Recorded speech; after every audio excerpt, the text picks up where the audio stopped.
in Green Bay, another year of disappointment. And yet again, Aaron Rodgers fall flat yet again. No surprise here.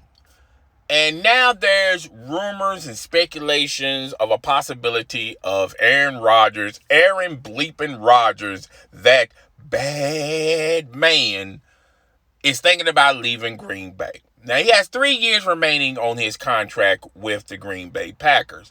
And if depending on who you listen to with the talking heads, mainly Shannon Sharpe, he's the biggest talking head of all talking heads, all right? He's spewing this nonsense of Aaron Rodgers has all the leverage, all the power, and all the control. He can dictate his future. He can exit stage left from the Green Bay Packers because he had enough, all right?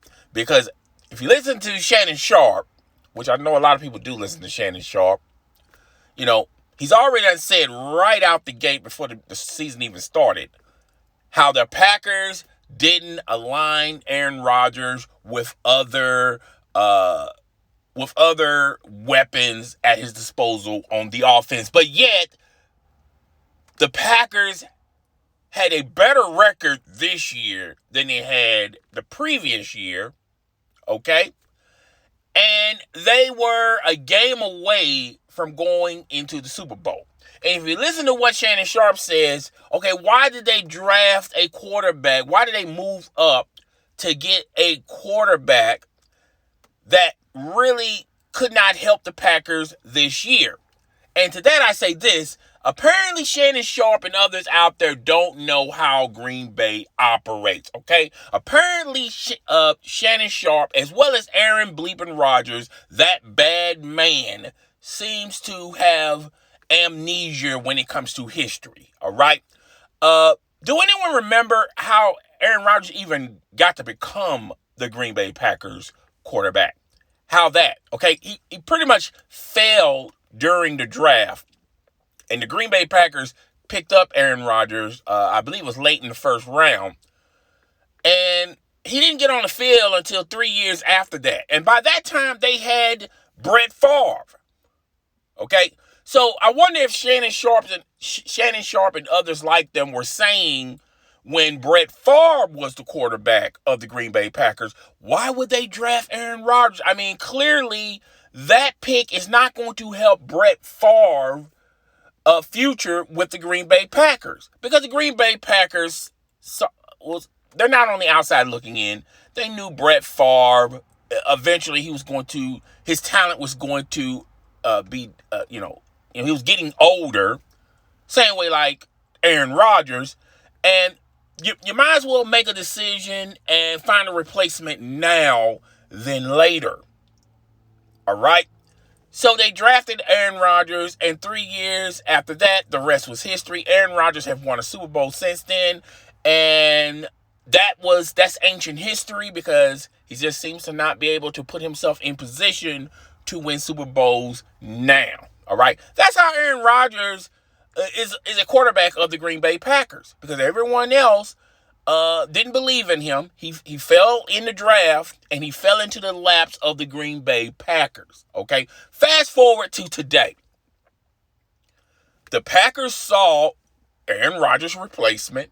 He's not Aaron Rodgers' replacement now, but in 3 years, he can take the mantle of being the next successor, the next Green Bay Packer quarterback, all right?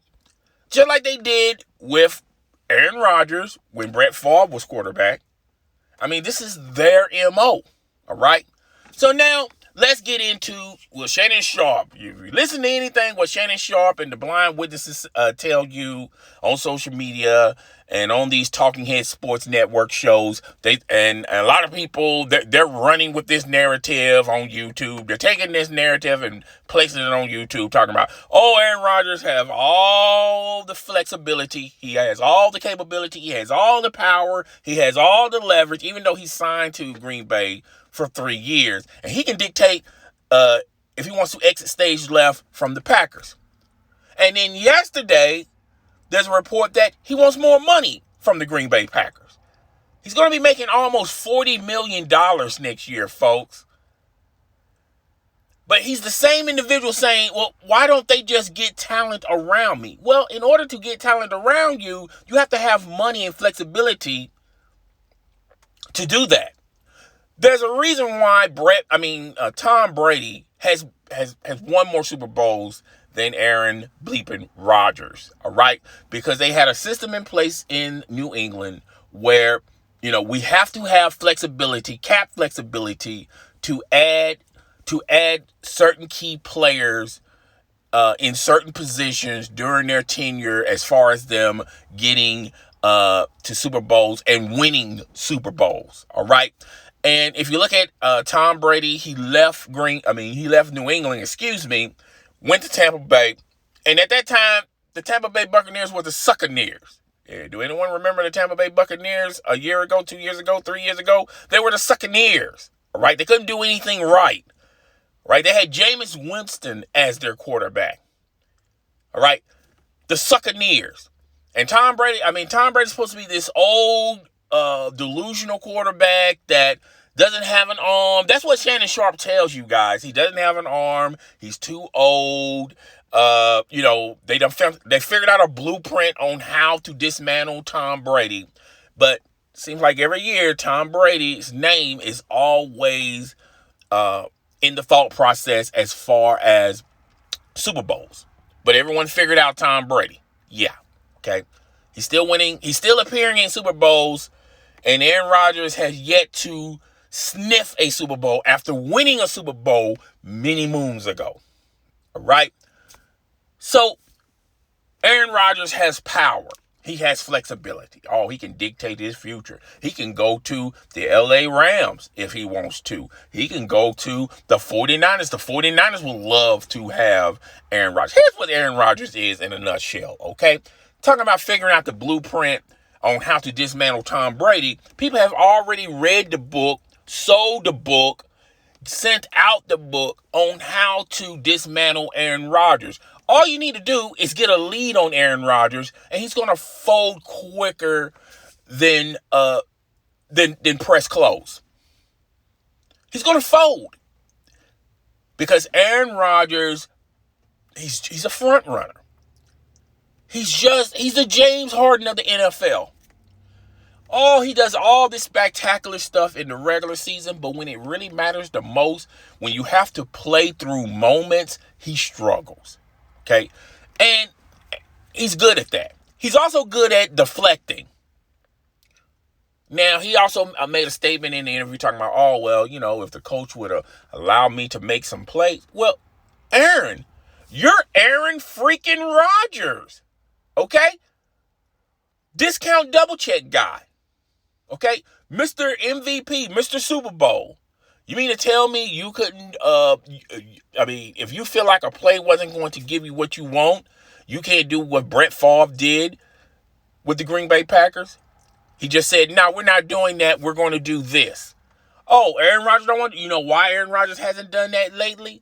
Because Aaron Rodgers doesn't want the responsibility of if this play turns out to be a dud. He always wants to be in the spotlight of saying, well, I was just doing what the coach said. I didn't feel good. I didn't really feel good about the play, but I went on and did the play anyway. If I had more opportunities as far as what plays I want to pick, we probably would have won that game. As long as you can stay in that narrative, nobody's never going to critique you. Okay? Does that sound familiar?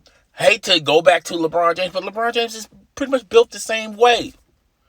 Oh, if I had, if they, listen to me, and if we could have done a lot of special things in Cleveland, and if they would have just did what I said, and let me run plays and things like that, we could have won more titles in Cleveland than that one title. That's why I had to go to South Beach, and I took my talents to South Beach, and because look, great players shine the brightest when the pressure is at an all-time high. Brett Favre is a great quarterback. I'm not taking nothing off of Brett Favre. I'm not taking nothing off of LeBron. I'm not taking nothing off of James Harden. But when it matters the most, you can't count on them. You simply can't. And I'm going to tell you what's going to happen. Now, it's amazing to me, and here's another thing I want to say before I end this video. It's amazing to me how other quarterbacks that was drafted in that era has been in Super Bowls, have won Super Bowls, but Brett Favre only been in one. Okay? Brett Favre has only been in one.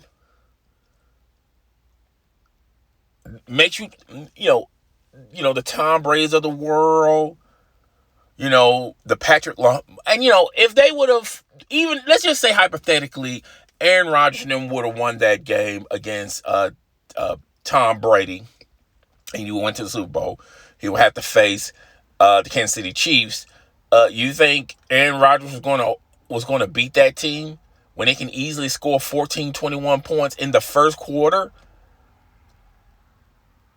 If you're having problems scoring on the Tampa Bay Buccaneers defense, which, by the way, was out, their two best safeties were out, and you could not beat the Tampa Bay Buccaneers when you had all that for you, and you still come up with the loss, what makes you think he was going to beat the Kansas City Chiefs?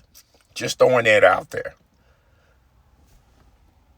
Aaron Rodgers is a great, phenomenal athlete. He's a great, phenomenal player. But if he wants to be considered the greatest of all time, if he want to be considered top 5 quarterbacks, he's going to have to, and the clock is ticking, folks. He's going to have to demonstrate. True leaders grab responsibility. They grab it by the horns. Front runners are always going to be lingering in the shadows and then play the Monday morning quarterback. Well, if they would have let me do this, or they would have gave me that, if they would have traded for this, if they would have in free agency signed that player, we could have done more. Look, the Green Bay Packers know that. Look, this is as far as Aaron Rodgers is going to take you. All right. They locked him for 3 years. This is his last contract. I highly doubt they're going to give him a contract extension. They want to play this contract out. Now, if Aaron Rodgers really wants to push the lever as far as he wants to be traded, I don't see it happening this year. I mean, well, the next year, he's going to be at Green Bay. He's going to be playing for the green and gold next following season. And then after that, that's 2 years after you done drafted his replacement. Technically, in 2 years, you can trade Brett Favre to somebody, and he's going to be a year older. All right? And you can always sign a veteran quarterback for that 1 year. Sign him for the 1 year minimum. And then you got your future replacement. By that time, he's been with the Packers for 3 years. And then by that time, you done coached him up enough to where he can take the helm. And then you just throw him out there on the field. There's no rush for them to trade Aaron Rodgers, because Aaron Rodgers doesn't have this so-called quote-unquote power and leverage that Shannon Sharpe loves to tell people. Oh, they got the power and the leverage. Is that what he said about James Harden, by the way? James Harden had all the power and the leverage. They have to trade him to Brooklyn. The only reason why he's in Brooklyn is the simple fact that the Philadelphia 76ers did not want to give up their whole entire future to just get James Harden. And that's exactly what the Brooklyn Nets done. All right? If the Brooklyn Nets do not win at least minimum 2 titles, this is a disaster.